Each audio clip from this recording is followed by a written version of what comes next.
잠언 3장 6절 말씀 제가 한 절 더 봉독합니다. 너는 범사에 그를 인정하라. 그리하면 내 길을 지도하시리라. 아멘. 너는 범사에 여호와를 인정하라 하는 말씀입니다. 그리하면 그분이 우리의 길을 인도해 주시겠다는 것입니다. 오늘 본문 말씀을 중심해서 범사에 여호와를 인정하라 라는 제목의 하나님 말씀을 전합니다.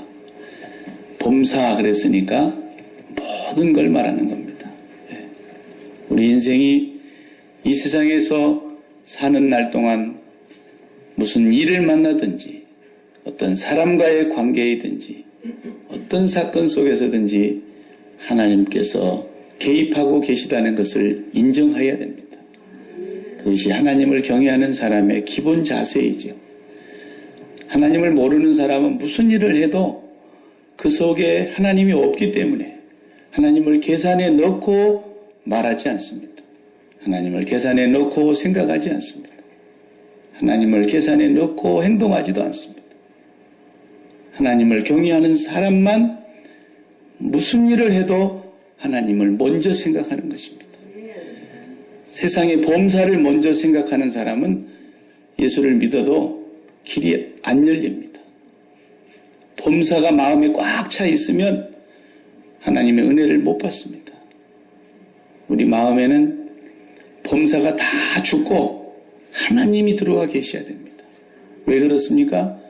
모든 범사를 하나님이 주관하시기 때문에 그렇습니다.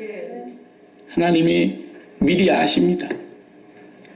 우리가 모태에 지음 받기 전부터서 하나님은 알으셨다고, 우리를 알고 계셨다고, 우리의 형질이 조직이 되기 전부터서 우리를 아셨다 그랬습니다. 그 시편 139편에 하나님이 우리에게 말씀하십니다. 또 우리가 태어난 뒤에도 우리 안고 일어섬을 아신다 그랬습니다. 우리가 바다 끝에 가서 거해도 알고 거기 계시고, 공중에 날개를 펴고 하늘 높이 올라가도 주는 거기 계시고, 음부의 내 자리를 깊이 땅 밑에 굴을 뚫고 내려가서 앉아 있어도 주의 손이 거기도 미친다 그랬습니다. 멀리서도 내 생각을 다 알고 계신다 그랬고, 우리의 호소를 통촉하신다 그랬습니다. 그런 하나님을 오늘 우리가 이 아침에 전능하신 하나님이라고 고백했습니다.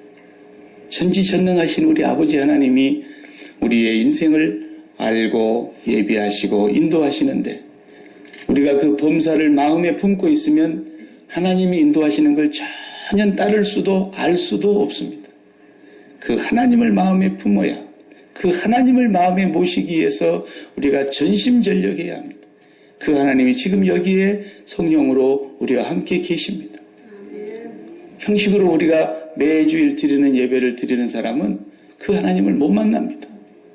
그 하나님은 지금 이 자리에서 우리와 함께 계시며 우리의 예배를 받으시고 계시는 것입니다. 그러므로 우리 인생은 어떻게 생각하면 사는 것이 아주 쉽습니다. 예수님이 쉽다 그랬죠? 우리 인생이 어렵다고 하지 않았습니다. 물론 환난이 있다 그랬습니다. 고통도 있을 거라 그랬습니다. 그러나 주님은 분명히 말씀하고 약속하셨습니다. 수고하고 무거운 짐진 자들아 다 내게로 오라. 내 멍에는 쉽고 가볍다 그랬습니다. 그래서 하나님을 바르게 경외하기 시작하면 인생의 무거운 문제들이 쉬워지는 걸 경험하게 됩니다. 너무너무 쉽구나. 마치 산불이 나서 온 동네가 연기가 맺혀하고 사봉사원들, 대원들이 아무리 달려들고 공중에 헬기가 물을 뿌리고 해도 쉽게 안 꺼지던 불이 우리 아버지가 피 한 번만 내리면 끝나는 거죠. 아주 쉽습니다.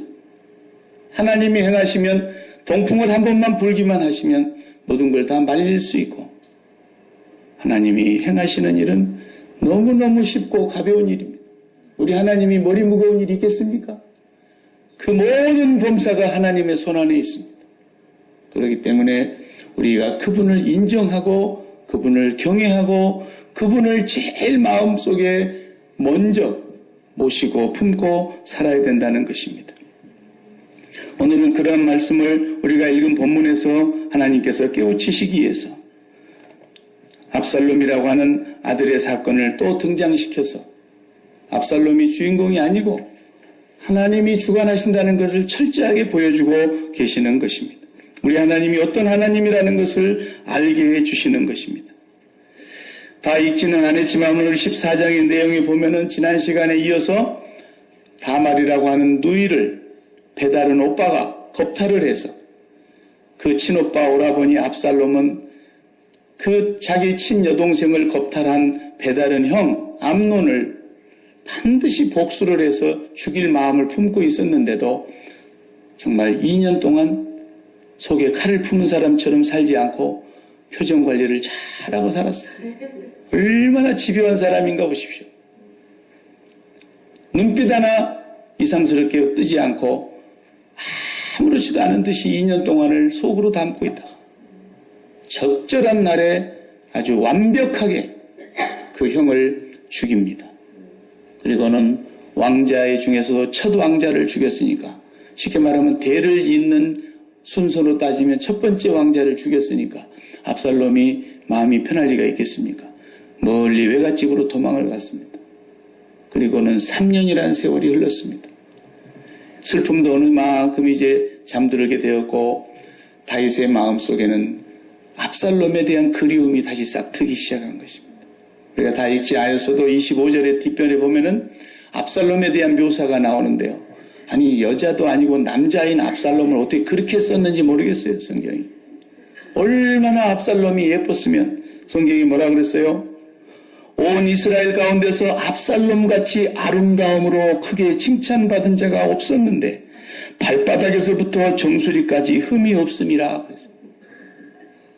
아니 머리꼭대기에서부터 발바닥까지 흠 잡을 데가 하나씩 없이 그렇게 아름답게 태어난 이 아들 압살롬. 다윗의 마음은 이제 죽은 큰아들의 마음은 서서히 잊혀져 가면서 3년이 지나자 아버지가 압살롬에 대한 그리움이 싹튼 것을 신하들이 눈치를 챘습니다. 그리고는 요압 장군이 이 아들을 데리고 가야 되겠다. 이 마음을 먹고 어떻게 데리고 와야 될까? 어떻게 하면 왕의 마음도 다치지 않고 이 사람을 죽인 살인자이기 때문에 모세도 왕자를 죽인 것이 아니라 왕자인 모세가 그저 애굽에 부하 하나 죽였는데도 거기서 못 잊고 도망 나왔지 않습니까? 하물며 왕자가 맏아들 왕자를 죽였으니 어떻게 그냥 넘어갈 수 있겠습니까? 그런데 이걸 어떻게 해야 문제가 조용하게 해결될까 고민하던 요압 장군이 이제 자기도 뭐 흉내를 하나 내보는 거예요. 왜냐하면 예전에 왕이 잘못해가지고 밧세바를 그렇게 하고 밧세바의 남편 우리아를 그렇게 죽이고 그럴 때 나단 선지자가 와서 한 얘기가 생각이 나지 않겠습니까?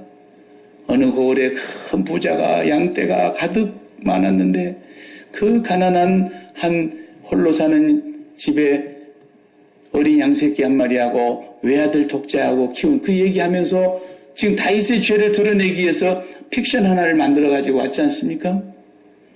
그것을 옆에서 지켜봤던 요압이 자기도 이제 뭔가 하나 만들었어요. 그래서 자기 동네에 드고와 쪽에 사람을 보내서 자기 고향에 한 여인을 데리고 옵니다. 그리고 그 여인에게 말을 그 입속에 넣어줬다 그랬죠. 그리고 가서 왕에게 이렇게 얘기해라. 그러니까 이 여인이 상복을 입고 울면서 왕 앞에 들어가 엎드려서 다윗 왕이여 하면서 호소를 합니다. 저는 남편을 잃고 아들 둘 남아 있었는데 이 아들 하나가 싸우다가 들에서 동생을 쳐 죽였습니다. 그래서 이제는 이 아들 하나밖에 안 남았는데 동네 사람들 모두가 몰려와서 그 형제를 죽인 놈을 내놔라. 살인하는 자는 살인해야 죽여야 된다 그랬으니까. 그래서 마저 그놈마저 죽이려고 하는데 그러면 죽은 내 남편의 씨가 끊어집니다. 그러니 내가 어찌하면 좋습니까 하고 사정사정하면서 살려달라고 그러니까 다윗이 그 말을 듣고 내가 다스리는 나라에 그런 일은 없을 거다. 네 아들 죽이려고 하는 사람들을 내가 전부 다 명령을 내려서 머리털 하나도 상하지 않게 할 테니까 걱정하지 말고 가거라.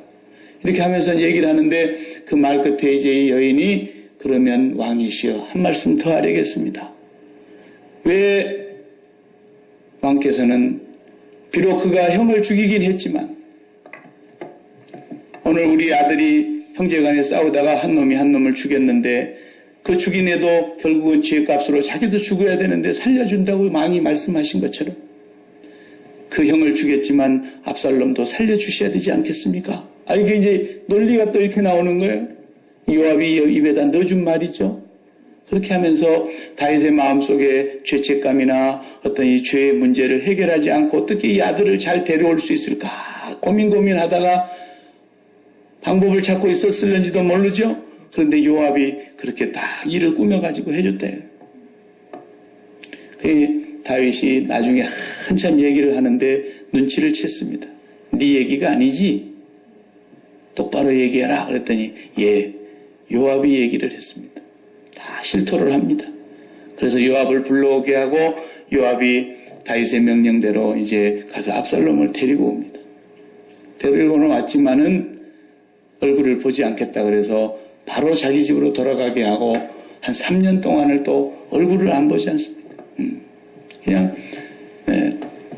다시 왕자로 받아들여야 되지만은 그래도 백성의 눈도 있고 여러 가지를 놓고 봤을 때 자기 집으로 돌려보냅니다. 이런 사건이 오늘 본문에서 이렇게 기록이 되고 있는데 이 사건이 좋게 끝날 줄 알았더니 그렇게 안 끝났어요. 나단 선지자가 와가지고 이렇게 얘기할 때는 잘 끝났어요. 다윗이 나단 선지자의 얘기를 듣고 아니 내가 다스리는 이스라엘 천지에 그런 나쁜 사람이 있다니 그 부자 당장 잡아오라 내가 죽일 것이다 말이에요. 예. 그랬는데 그 사람이 바로 당신입니다. 이러니까 그냥 다윗이 꼬그라져서 하나님 앞에 통에 잡아가고 회개를 하는데 정말 다윗이 그때로부터 다시 새 사람이 되지 않습니까?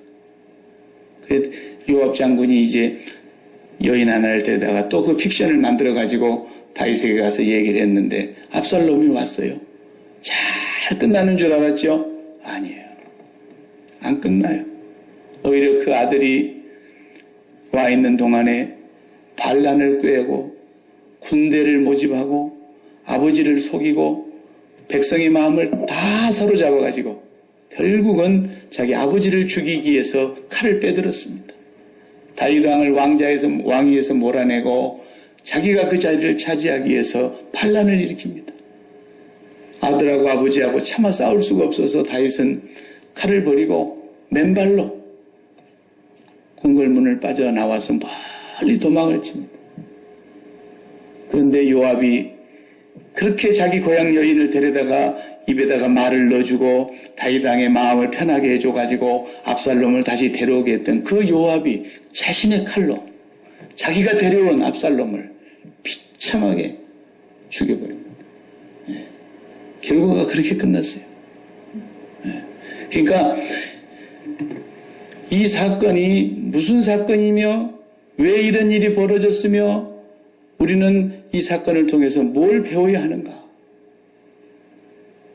얼른 볼 때는 형님을 죽인 동생을 그 죄값을 묻지 아니하고 아버지가 그걸 그대로 놔두고 또 그 앞서서 암논이 배다른 여동생을 겁탈한 것을 그걸 뻔히 알면서도 화는 냈는데 아무 벌도 안 내리고 왜 다윗이 이렇게 했을까? 자기 자식들 교육을 잘못 시킨 거 아닌가? 이렇게 생각하는 사람도 더러니 있더라고요. 근데 그런 얘기가 아닙니다. 오늘 본문의 얘기는 그 얘기 다윗이 자식 교육을 망쳤구나. 자식 농사 형편없게 지었구나.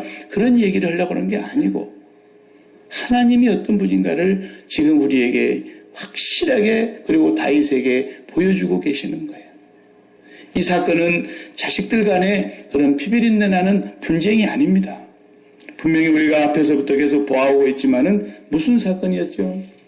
12장에서 이미 선언했습니다. 12장 9절 이하를 보면 그러한데 어찌하여 네가 여호와의 말씀을 업신여기고 나 보기에 악을 행하였느냐? 네가 칼로 햇사람 우리아를 치되 암몬 자손의 칼로 죽이고 그의 아내를 빼앗아 네 아내로 삼았도다. 이제 네가 나를 업신여기고 햇사람 우리아의 아내를 빼앗아 네 아내로 삼았은즉 칼이 네 집에서 영원토록 떠나지 아니하리라 하셨고 사무엘하 12장 11절 여호와께서 또 이와 같이 이르시기를 보라 내가 너와 내 집에 재앙을 일으키고 내가 내 눈앞에서 내 아내를 빼앗아 내 이웃에게 주리니 그 사람들이 내 아내들과 더불어 백주에 동침하리라. 너는 은밀히 행하였으나 나는 온 이스라엘 앞에서 백주의 대낮에 이 일을 행하리라 하셨나이다. 그래서 지금 하나님은 그 죄값을 다윗에게 묻고 있는 거예요. 오늘 우리 시편 99편 교독문 할 때 말씀 그대로 하나님은 죄악을 갚기는 하셨으나 용서하셨다 그랬어요. 다윗을 죽이지 아니하셨고 사울에게서 왕위를 빼앗아 버리는 것처럼 다윗에게서 왕위를 빼앗지 아니하셨어요. 다윗과 언약한 그 언약은 반드시 지키신다고 약속한 대로 지키시는 하나님이시지만 다윗의 죄가에 대해서 아무도 벌을 내릴 수 없는 그 왕에 대해서 하나님은 지금 죄가를 묻고 계시는 거예요. 이 일로 인해서 자식들이 칼이 떠나지 아니하고 피를 흘리고 이런 일들이 벌어지는 것을 보면서 다윗은 자식들을 벌할 수가 없었던 거죠. 하나님을 인정하지 않을 수가 없었던 거예요. 그래서 다윗이 자기 왕권을 빼앗으려고 반역을 일으킨 압살롬을 자기가 그거 하나 못 해보겠어요? 자기가 나설 것도 없어요. 요압을 보내서 그냥 간단히 처리하고 와라. 그러면 끝나는 거예요. 그런데 행여나 자식 다칠까 멀리 도망가는 거예요. 왜? 자기 죄 때문이니까. 자기가 지은 죄값을 지금 받고 있는 거예요. 하나님께서 그렇게 하시겠다고 말씀하신 대로 지금 지나가고 있는 것입니다. 나단 선지자가 와서 말씀을 전했을 때에는 다윗이 그 멸망의 길에서 회개하고 새로운 하나님, 다시 한번 하나님을 깊이 만나는 경험을 합니다. 그런데 그 하나님이 어떤 하나님인가를 우리가 알아야 돼요. 보통 사람은요, 우리가 살다 보면은, 와, 그 사람은 진짜 얼굴이 두 개야. 그런 수가 있어요. 그죠? 사람이 너무너무 좋게 생겼었길래 만나봤어요. 그리고 같이 하기로 했어요. 그리고 서로 깊이 이렇게 사귀면서 이렇게 하는데, 와, 정작 만나놓고 깊이 알고 자세히 알고 보니까 그 뒤에 얼굴이 무시무시한 얼굴. 예. 그러면 우리가 어떻게 되죠?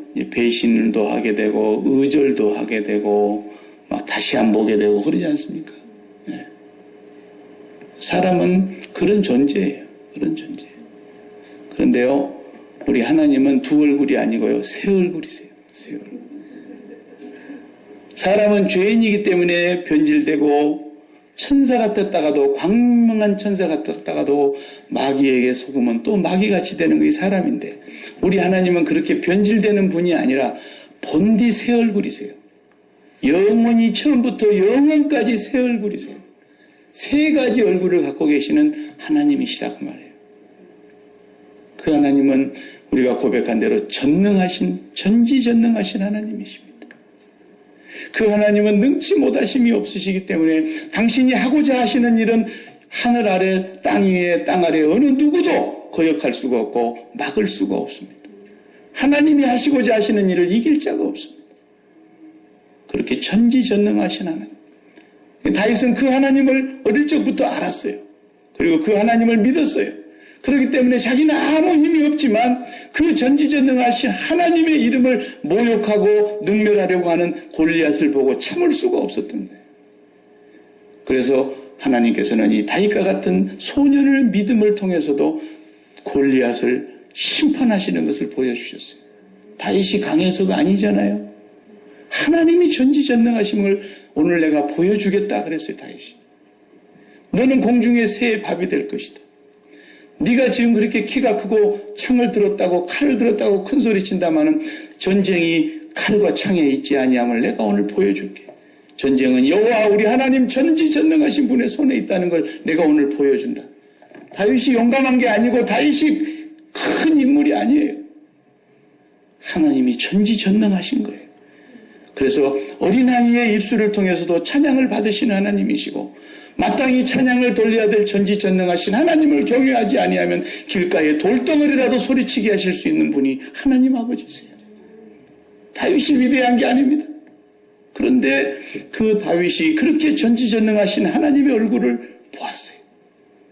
그리고 또 두 번째는 어떤 하나님을 알게 됐습니까? 자기는 이새의 막내 아들로서 그냥 목동이나 양의 똥이나 치우고 양의 털이나 깎고 양떼나 돌보는 그런 베들레헴 촌사람, 아무 이름도 없는 이새의 막둥이 아들인 거예요, 그냥. 그런데 하나님은 사울 왕을 패하시고 이새의 막내 아들을 선택하셨습니다.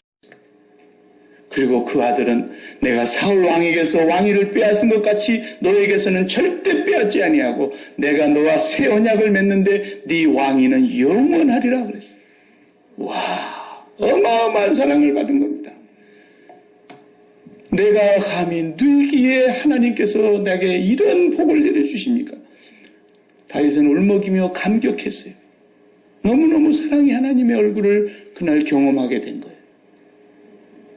그런데 밧세바를 범했고 밧세바의 남편 그 방해물을 제거하고 그렇게 간교하게 교활하게 그 모든 범죄를 완벽하게 성공했던 그 다윗이 나단 선지자를 통해서 다시 하나님을 새롭게 만나는데 회개하고 하나님께로 돌아와 보니까 그 하나님의 얼굴은 또 다른 얼굴이 있었어요. 그게 바로 공의로우신 하나님의 얼굴이었어요. 죄는 반드시 심판하시는, 절대로 머리카락 하나만한 죄도 그냥 넘어가지 아니하시는 공의로우신 하나님의 얼굴이 더 버티고 있는 거예요. 이제까지는 그 얼굴이 원수들을 향했고 골리앗을 향했고 모압이나 암못이나 블레셋이나 원수들을 향했던 얼굴이었는 줄 알았는데 그 하나님의 얼굴이 자기에게로 오고 있는 거예요. 너무너무 처참하게 자기는 밧세바를 그렇게 빼앗아서 자기 아내를 삼았는데 세상에 자기에게서 난 암논이라는 큰아들이 배다른 여동생을 그렇게 겁탈하는 죄를 짓는 것을 눈으로 지금 목도하고 있는 거예요. 자기는 은밀하게 행하였는데 그는 백주의 대낮에 그렇게 하고 있는 거예요. 자기는 교활하게 암몬 사람의 칼에 의해서 충성스러운 부하 장군 우리아가 죽게 만들었는데 아니 은밀하게 아무도 모르게 요압하고만 짜고 한 일인데 압살롬은 백주의 대낮에 온 왕자들이 보는 앞에서 모든 신하들이 다 보는 앞에서 큰아들 왕자를 칼로 죽이는 처참한 일이 지금 벌어지고 있는 거예요. 하나님의 심판은 이렇게 지금 진행되고 있는 것이죠. 그는 전지전능하신 하나님을 보았습니다. 그는 자기를 그토록이나 사랑하신 하나님을 보았습니다. 그 하나님을 오늘 다시 보니까 공의로우신 하나님입니다.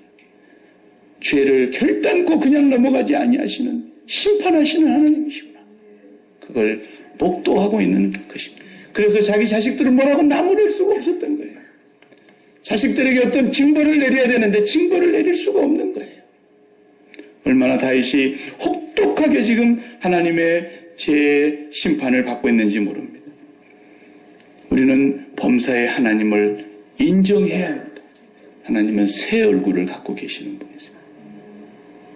하나님은 죄를 끝까지 추적해서 신명기 32장이죠. 네 죄가 네를 찾아낼 줄 알라 그랬죠. 우리가 죄 지으면 괜히 그냥 경찰차가 이렇게 쑥 지나가는데도 나한테 오는 게 아니에요. 그래도 죄 지어봐요. 그 고마우신 경찰님이 왜 그렇게 보기 싫은지. 반드시 우리의 죄가 우리를 찾아낼 줄 알라 그랬고 하나님의 심판대 앞에서는 네 입으로 이실 직고하리라 그랬어요. 벌거벗은 것처럼 드러나리라 그랬어요. 하나님은 죄를 결단코 그냥 간과하시는 분이 아니신 공의로우신 하나님이라는 것을 다윗이 철저하게 지금 깨닫고 배우고 있는 것입니다. 사랑하는 성도 여러분, 여러분은 하나님을 어떤 분으로 알고 계세요? 여러분은 하나님의 새 얼굴 가운데 어떤 부분이 제일 잘 보이세요? 네. 사랑이 하나님만 잘 보이시고 네. 전지전능하시다는 말은 조금 피부에 와닿지 않고 네. 그리고 공의의 하나님이란 건 별로 생각하지를 않게 되는 것이 보통 사람의 심리입니다. 그래서 십자가의 은혜를 깨닫지를 못하는 것입니다. 십자가의 사랑이 얼마나 큰 사랑인가를 머리로는 알겠는데 가슴으로 느껴지지가 않는 것입니다. 그리고 날마다 주님을 양식으로 삼아서 그의 거룩하신 살과 피를 우리가 양식으로 삼고 먹고 사는 십자가 생활화가 이루어져야 되는데 그게 왜 안 이루어지느냐? 하나님이 공의의 하나님이라는 게 느껴지지 않는 거예요. 그것은 바로 우리 마음속에서, 우리가 삶 속에서 우리가 얼마나 육신의 정욕과 안목의 정욕과 이생의 자랑거리로 말미암아 범죄하고 있는가를 보지 못하기 때문에 그래요. 저와 여러분은 밧세바를 뭐 그렇게 했다든지 아니면 뭐 남편 놔두고 딴 남편하고 그랬다든지 여기 그런 사람 누가 있습니까? 그런데 이 얘기는 무슨 얘기냐? 다윗은 그 밧세바라고 하는 것을 정욕의 대상으로 삼고 그를 자기 마음속에 담는 순간 하나님을 업신여기고 그를 자기가 취하기 위해서 취하는 데 방해가 되는 남편을 제거하는 데까지 완벽하게 죄를 범했어요. 오늘 우리에게는 그런 일을 동일하게 범하지 않았다 할지라도 우리는 돈이라고 하는 정욕을 계속해서 밧세바처럼 품고 있을 수 있어요. 건강이라고 하는 그런 정욕, 자식이라고 하는 그런 정욕, 물욕, 이 세상의 명예욕, 권세욕, 이 세상의 자랑거리, 지혜롭게 할 만큼 탐스럽기도 한 그러한 것들을 우리가 밧세바처럼 마음에 품고 그것을 내가 얻기 위해서 그것을 내 것으로 만들고 소유하기 위해서 방해가 되는 모든 방해물을 제거하기 위해서 가진 수단을 다 동원하는 이것이 죄악이 아닌 줄 알고 있단 말이에요. 그 마음에 여호와 하나님을 온전히 마음을 다하고 목숨을 다하고 힘을 다하여 담아야 될 그 하나님을 품지 아니하고 내 마음에 끌리는 정욕과 육신의 눈에 보기에 좋아하는 대로 귀에 들리는 대로 다른 사람들이 하는 대로 세상이 하는 대로 쫓아가면서 그것을 마음에 품고 그것을 얻기 위해서 그것을 내 것으로 만들 수 있다면 수단과 방법을 개의치 아니하고 방해물을 우리아를 제거하듯이 제거하려고 하는 그 인간의 심성이 바로 다윗과 동일한 심성이며 그것이 하나님 앞에 얼마나 큰 죄악이라는 것을 우리가 알지 못하기 때문에 십자가를 바라다 볼 때마다 우리는 우리의 정욕이 얼마나 날마다 샘솟듯이 솟고 있는가를 보아야 합니다. 하나님이 우리의 죄값을 찾으시면 우리가 얼마나 하나님 앞에서 다윗 이상으로 저주와 심판을 멸망을 받아야 될 자들입니다. 근데 우리가 왜 멀쩡하지 오늘도? 왜 우리의 자녀들이 멀쩡하고 왜 우리의 삶이 그대로 순탄하게 잘 가고 있죠? 왜요? 우리가 아주 어려워서 그럽니까? 우리가 교회 와서 봉사 좀 잘했으니까 그런 겁니까? 아니면 우리가 하나님 앞에서 뭐 돈 좀 안 떼먹고 11조를 잘 내서 그런 겁니까? 무엇 때문에 우리는 아무 문제가 없는 거예요? 우리가 다윗보다도 결단코 그 죄가 적다고 할 수 있겠습니까? 그럼에도 오늘 우리를 하나님이 지금까지 참고 인내하시고 또 기다리시고 또 하나님의 앞에 바르게 서도록 길이길이 참고 계시는 하나님, 그 하나님은 바로 독생자 예수 그리스도를 우리에게 보내주신 하나님이시기 때문에 그렇습니다. 그 전지전능하신 하나님께서 육신의 몸을 입고 세상에 오시게 되었고 그분의 십자가의 죽으심이 오늘 우리를 다 우리 죄를 담당하심으로 테텔레스타이 다 이루었도다. 우리의 죄값을 다 이루시기 위해서 그분이 지불하신 그 대가, 우리 주님께서 말씀 한마디로 온 세상을 지으시고 지음받은 것이 하나도 그분이 없이는 된 것이 없느니라고 선언하신 그 전능하신 독생자 예수 그리스도께서 사람의 몸으로 오셔서 우리를 위하여 십자가에 달려 죽으시기까지 당하신 그 고난이 하나님의 공의가 바로 그렇게 처절하리만큼 십자가에 임하였다는 사실을 기억하셔야 됩니다. 그 십자가를 날마다 바라보며 예수 그리스도를 묵상하는 순간순간마다 예수를 깊이 생각하는 순간순간마다 예수 그리스도가 받아야 했던 하나님의 공의로우신 그 심판이 바로 내가 받아야 될 심판이었음을, 그래서 예수 그리스도의 그 죽으심이 바로 나의 죽음이 되었다는 그 사실을, 그래서 이제는 한 사람이 모든 사람을 대신하여 죽으시면 다시는 저희 자신을 위하여 살지 아니하고 나를 위해서 죽었다가 다시 사신 자를 위하여 살게 하려 하심이었다는 사실을 우리는 십자가를 바라다 보면서 날마다 기억해야 합니다. 그 은혜와 그 사랑 앞에 감격함을 갖는 사람만이, 사랑하는 성도들이여, 하나님의 모든 자비하심으로 너희를 권하노니 그랬어요. 그 자비하심이 바로 십자가를 말하는 것입니다. 하나님의 그 놀라운 자비하심으로 너희를 권하노니 너희는 이 세대를 본받지 말고 마음을 새롭게 함으로 변화를 받아 하나님의 선하시고 기뻐하시고 온전하신 뜻이 무엇인가를 분별하도록 하시라. 이것이 너희의 드릴 영적인 예배니라 그랬어요. 하나님의 그 놀라우신 구속의 은혜와 사랑을 감격함으로 받지 못하는 사람은 올바르게 예배를 할 수가 없기 때문에 그래요. 하나님의 그 모든 자비하심을 저절히 깨닫는 자만이 하나님을 예배하지 않을 수가 없는 거예요. 왜 예배가 지루해집니까? 왜 예배가 소홀히 됩니까? 왜 예배가 형식으로 전락하고 끝납니까? 왜 예배보다도 사람들은 어떤 더 다른 것들을 이렇게 소중히 여깁니까? 이것이 다 그 마음에 하나님을 없인 여기기 때문입니다.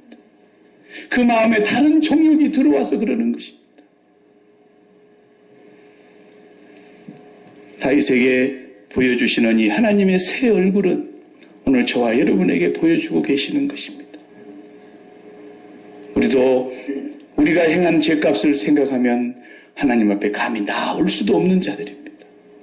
감히 하나님을 우러러 보지도 못하며 감히 죄인의 입술로 아버지라고 부를 수도 없는 자들입니다. 이사야는 그 하나님의 영광을 보는 순간 땅바닥에 꼬꾸라져서 화로다 나여 망하게 되었도다. 더러운 죄인이 하나님을 배우는 순간에 성전에서 쓰러졌습니다.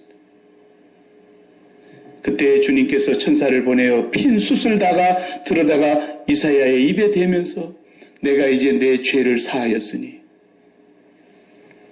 누가 나를 위하여 갈고 내가 누구를 보낼고 하실 때 주여 나를 보내소서 내가 여기 있습니다. 그래서 오늘 우리가 세상으로 나아갈 때에 바로 그 하나님을 만나지 않고서는 그 하나님 앞에 설 때이면 내가 얼마나 하나님 앞에 더러운 죄인인가. 생각하는 것도 더럽고 마음에 품은 것이 더럽고 그것을 밖으로 뿜어내는 것이 더럽고 예수님 말씀대로 입에서 속으로 들어가는 것이 나를 더럽게 한 것이 아니라 이 속에서 나온 것이 얼마나 우리를 더럽게 한 것인가를 말씀하신 것처럼 우리는 오늘 또 마음속에 하나님을 담지 못하고 돈을 담을 때가 있고 사람을 담을 때가 있고 자신을 담을 때가 있고 사업을 담을 때가 있고 내 일신상의 문제를 가장 소중한 문제로 담아서 범사를 내 마음속에 담고 그것을 이루기 위하여 수단과 방법을 가리지 아니하고 그것이 우리라면 우리야라도 제거해버리는 그런 죄를 우리는 밥 먹듯이 짓고 사는데 오늘 또 하나님이 나를 멀쩡하게 놔두심은 나를 위해서 십자가에서 죽으신 예수 그리스도의 그 보혈의 은혜가 너무 커서 하늘을 두루마리처럼 펼쳐놓고 저 바다를 먹물로 삼아서 기록한다 할지라도 다 쓸 수가 없는 그 무궁한 사랑 때문에 우리가 진멸되지 않는 것입니다. 그 십자가의 사랑을 깨닫지를 못하면 하나님 앞에 올바로 예배를 드릴 수가 없는 것입니다.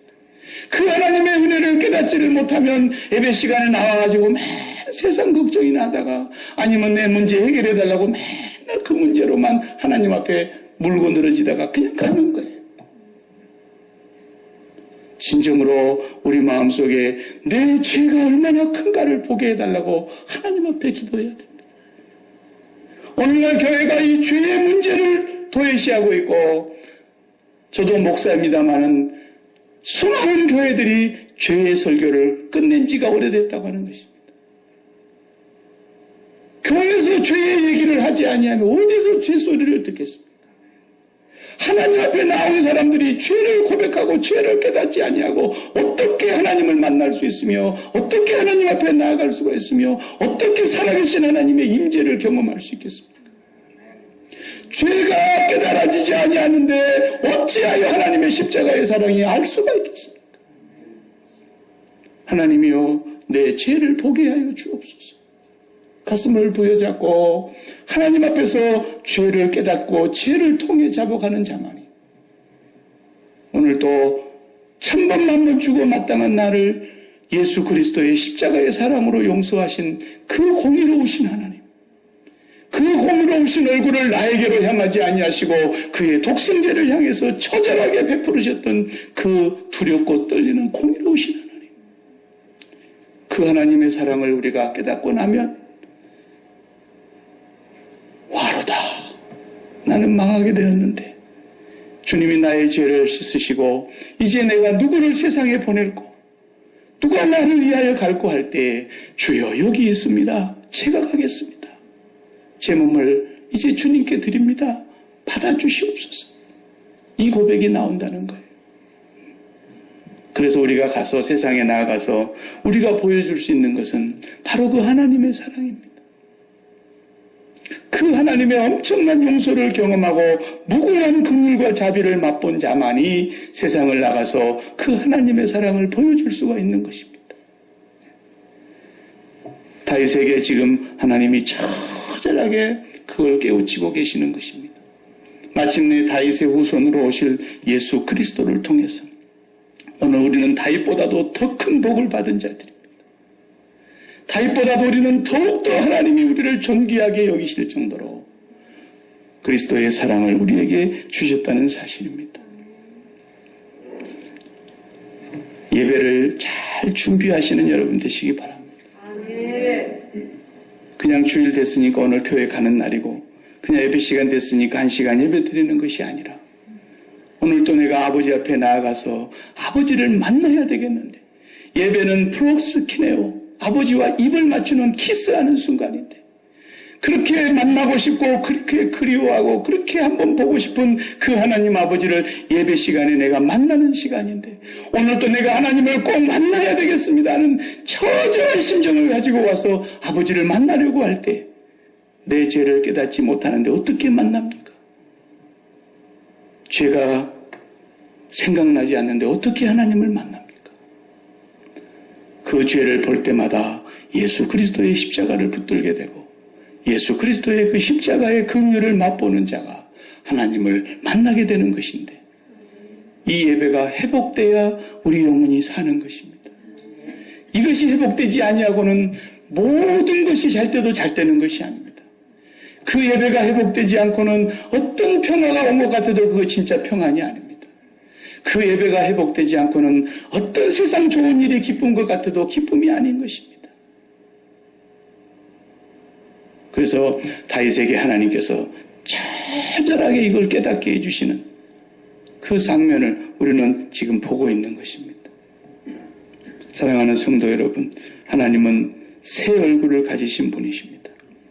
정말 그분은 전지전능하시며 정말 그분은 사랑이 무궁하셔서 아무도 진멸되는 걸 원치 아니하시며 그러나 그 사랑을 외면하고 하나님의 사랑을 업신여기는 자는 긍휼과 자비가 머리카락만 또 임하지 않는 하나님의 공의의 심판만 있는 것입니다. 오늘도 그 하나님의 새 얼굴을 인정하시면서 주님의 십자가를 굳게 붙드시기를 바랍니다. 기도하겠습니다. 하나님 아버지, 오늘도 다윗의 삶을 통해서 우리에게 계시하여 주시는 하나님 아버지의 모습을 보았습니다. 다윗도 시편 32편에 그렇게 간절하게 고백했듯이 허물의 사함을 받고 그 죄의 가리움을 받는 자는 복이 있도다, 복이 있도다. 우리를 그토록 부러워했던 다윗의 고백을 우리는 오늘 또 봅니다. 하나님 앞에서 우리가 받아야 될 그 무거운 심판과 저주와 하나님의 진노를 예수 그리스도께서 다 받아주심으로 말미암아 오늘도 그리스도 안에 거하게 해주신 것을 감사합니다.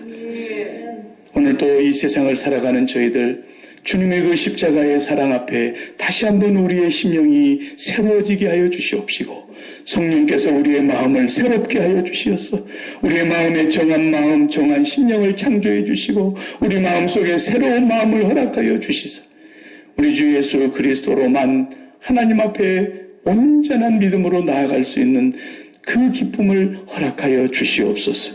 우리의 심령 속에 하나님 아버지의 무궁하신 자비가 날마다 샘물처럼 흘러넘치는 성령의 생수의 강물이 우리의 심령에서 솟아나는 것처럼 날마다 은혜를 부어 주시옵소서.